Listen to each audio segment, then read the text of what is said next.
I wanted to add more about this discharge of mortgage instrument, right? The question is, will they record this? And really the question is, these are just some things to keep in mind also about when it comes to them recording it. Many people have already experienced and know, and if you don't know, now you do know. When you record a document, primarily, if the document is in the right, excuse me, it's in the right form, then they're supposed to record it. They're not supposed to make a legal determination, meaning, do you have the standing to record this document? That may be a question, but it's not a question that the clerk of court is authorized to ask. So you shouldn't expect them to ask that. No, let me take that back. They probably, depending, they may ask it. It's probably a good 50% chance they'll ask it because they may decide to play gatekeeper. They do this all the time. And just because you know that they can't make any judicial determinations, it might not work in your benefit for that to be your response. Well, are you practicing law? Because now you're creating some type of, aggravation or whatever, and, not aggravation, but a argument, and they may get defensive, and right or wrong, they may stop you from recording this. And really, I don't expect, if you do this stuff the right way, you should have no problem getting this stuff recorded. But I'm just trying to help those who don't understand certain things. So what you do is you do the research first. So you know if there's any restrictions on who can record this document. You know specifically who can and can't record this document. And you see if you fall in one of those categories. And it might not be you, because as we get further in this process, you'll realize that we're going to appoint a third party to be the satisfaction agent or trustee, and they're going to handle the matter to be at one arm's length. And that's kind of better, because now if that third party, or any third party, any person for that matter, except for you, because sometimes it's hard for people to personally disconnect themselves from the administrative process of saving or stopping the foreclosure and doing all that stuff with this is my home and these are the other things.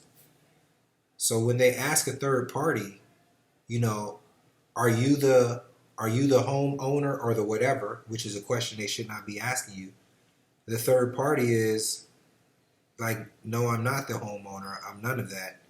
I'm not even connected to it. I'm just here to record the document, right? And even more importantly, say for example, the answer is successor. What do I mean by that? I mean, you've done your due diligence, you've done your homework, and you found out that the successor is entitled to record the document. So they may be like, are you the homeowner, or asking you some crazy question? I'm the successor. That's all you have to answer. So there's numerous different ways that you can approach this in real time if you were going to record this document and you receive some type of resistance. But in reality, you're not supposed to receive any type of resistance. They're supposed to be unbiased, and they're definitely not supposed to give legal advice. All they're supposed to do is do their official duties, which is record. And usually, I think the majority of people will get through those obstacles. If you're not getting through those obstacles, then you may want to consider registered mail presentment. And there's other things we could talk about that. What's most important is understand that you do have the authority to record this, and to make sure that make sure before you go in there that you know what the recorder is required to record and what they're not required. Do your own meticulous homework, and you're not going to have any problem with recording the satisfaction instrument. And your instrument's got to be, look at this instrument, right? It's neat. It's in conformity, right? You don't see different sizes of text. All the text is pretty much the same size. I have it squared up. Everything is professional about the document. Just goes without saying. Even if you use these templates, don't expect them to be correct, because they're really not. I just put them together because I know that people are visual and you have to see this to better understand it. So go in there and correct it. Make sure it's personal. Make sure the dates line up, the names line up. You can't afford to make any errors, really. I mean, you can make them, but you really don't want to make any errors because you don't want any scrutiny on your documents. They're not supposed to scrutinize. They're not supposed to make any determinations. But if your document looks irregular, determinations will be made. But neither here nor there. This is, if you're meticulous, this will not be an issue. So, also, another way that you want to research this, this is something you want to familiarize yourself with if you're developing such an administrative procedure to discharge a mortgage. It's something called the Universal Residential Mortgage Satisfaction Act. I spoke about it before. I have some links down here. I haven't clicked them in a while. I think this one's not good anymore, is it? Okay, this one's good. So this is for Pennsylvania, the Commonwealth of Pennsylvania. It talks about a procedure known as the Universal Residential Mortgage Satisfaction Act. I'm going to explain what it is in 1 second. Here's Oregon. So you can look this up for your state. This is an international one, Universal Residential Mortgage Satisfaction Act. So this is good because this is just the standard template. And what this basically talks about, I'm just going off of memory here. None of this is legal advice and all of that stuff. I'm just a researcher. This is what I remember researching. You can go look at it.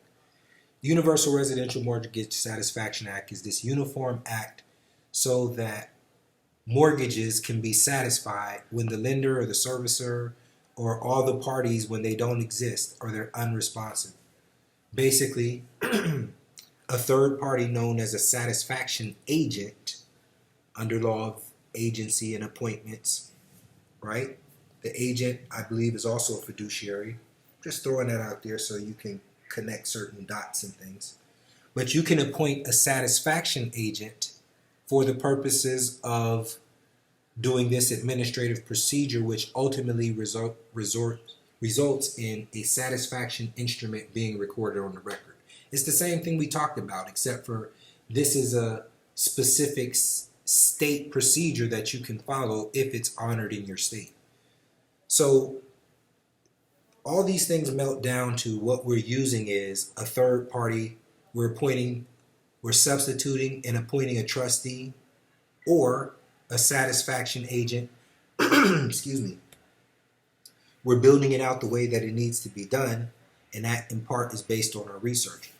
So I was saying, familiarize yourself with the mortgage satisfaction procedures in your state. Look at the timelines, what instruments are supposed to be recorded, what's supposed to be filed, and this will help you develop your administrative procedure, because we're working our way backwards, because really you can go in there and record the discharge of mortgage instrument tomorrow, right?